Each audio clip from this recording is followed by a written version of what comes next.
26 जून 2024, आज 26-27 है, 27 जून 2024 दिन है आज, बृहस्पतिवार। एक पेशेंट है, इनको every patient is a learning. In patient को वाल्व बदला गया था 2015 में, फिर 16 में इनका वाल्व में सिकुड़न आ गई, खून का थक्का जम गया, ऑपरेशन से वाल्व बदला गया था मैटल वाल्व डिजीज़ के लिए, रोमेटिक हार्ट डिजीज़ के लिए। और 2019 में भी इनको वाल्व की सिकुड़न आ गई। इधर छाती में दर्द होता है, हार्ट की पंपिंग पहले 25% हो गई थी बीच में, अब 35% है। तो हार्ट के वाल्व की खराबी है, लेकिन वाल्व की खराबी और एंजाइना का दर्द में अलग अलग चीज़ें होती हैं। एंजाइना में हार्ट के अंदर नसों में ब्लॉक होता है, नसें हार्ट के ऊपर होती हैं, और वाल्व हार्ट के अंदर होते हैं। It's a combination of valve disease and coronary artery disease. हमने कहा कि चलो एंजियोग्राफी की जांच कर लें, क्योंकि हार्ट की फंक्शनिंग पुअर है, और साथ साथ इनको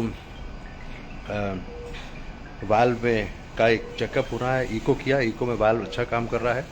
स्टक वाल्व हुआ था। स्टक वाल्व का मतलब होता है वाल्व के एक लीफलेट में खून का थक्का जम जाना, जो आर्टिफिशियल वाल्व लगाया गया था 2015 में।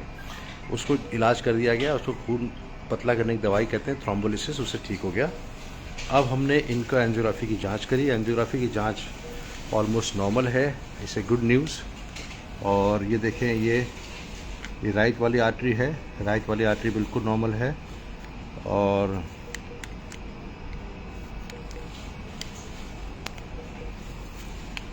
ये राइट की आर्टरी है, इसमें बीच में हल्का सा ब्लॉकेज है, करीब 30 से 35%, 40%। मिड सेगमेंट में पतले हो गए नस, और की जगह ठीक है, क्योंकि इसमें स्टेंट लगाने की जरूरत नहीं है।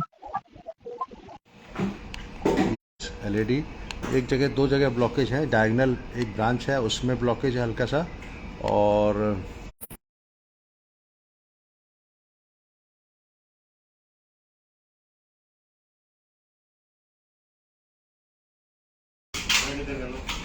हाँ ये डायगोनल, हाँ डायगोनल ब्रांच में एक जगह ब्लॉकेज है, जो मैं दिखाना चाहता हूँ वो इनका, हाँ ये दिखाना चाहते हैं कि ये वाल्व जो लगा, आर्टिफिशियल वाल्व, ये अच्छा काम कर रहा है। इसके लिए हमने फ्लोरोस्कोपी, देखिए कि ये खुल रहा है, दो बाई लीफलेट वाल्व है ये, और ये वाल्व दोनों वाल्व अच्छी तरह खुल रहे हैं। तो दोनों लीफलेट खुल रहे हैं, नॉट वाल्व, दोनों लीफलेट अच्छी तरह खुल रहे हैं। ये अलग अलग व्यूज़ में हमने देखा, देखिए ये दोनों वाल्व लीफलेट हैं, ये खुल रहे हैं। तो this is a artificial valve जो हार्ट के अंदर लगा हुआ है। और जो अभी हमने एंजियोग्राफी की जांच की है, वो नसों की जांच करी है। और हार्ट का वाल्व नॉर्मली इको से देखते हैं, लेकिन साथ साथ हम फ्लोरोस्कोपी से भी देख सकते हैं। तो कहने का मतलब है कि ये पेशेंट है, इसमें बहुत चिंता थी इनके हस्बैंड को कि हमारा वाल्व ठीक कर रहा है कि नहीं कर रहा है, कि 2 बार स्टक वाल्व हो चुका है। स्टक वाल्व का मतलब होता है वाल्व के अंदर जो लीफलेट है उसमें खून का थक्का जम जाता है, उसको खोलना पड़ता है, कई बार इमरजेंसी में फिर से वाल्व बदलना पड़ता है। इनके साथ ऐसा नहीं हुआ, इनको वाल्व ठीक हो गया। नसों में ब्लॉकेज है, माइल्ड है, और उस पर स्टेंट लगाने की ज़रूरत नहीं है।